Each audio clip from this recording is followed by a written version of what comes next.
লাগাতার আন্দোলনে জুনিয়র ডাক্তাররা, বিনা চিকিৎসায় 29 জনের মৃত্যুর অভিযোগ, হাত জোড় করে কাজে ফেরার আর্জি স্বজনহারা পরিবারের। ডাক্তার যদি আরো আগে যদি ট্রিটমেন্টটা শুরু করতেন তাহলে আমার ছেলেটা আজকে বেঁচে যেত।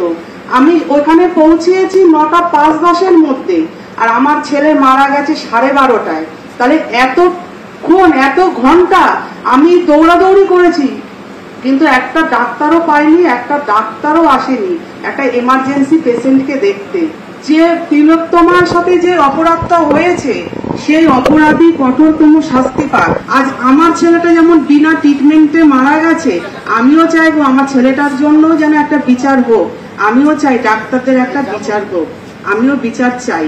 মাসের 2 তারিখে আমার ছেলেকে এসএসকেএমে অ্যাডমিট করায়। 15 আগস্টের পর থেকে আমার ছেলের কোনো চিকিৎসা আর পাইনি। আমার ছেলের ইউরোলজির সমস্যা ছিল, ইউরোলজির কোনো ডাক্তার আমরা পাইনি। না পাওয়ার দরুন আমার ছেলেকে 5 তারিখে ভোরবেলায় আমি আমার সন্তানকে হারাই। আপনারা দেখছেন ইউএন লাইভ, বাংলা খবরের শেষ কথা।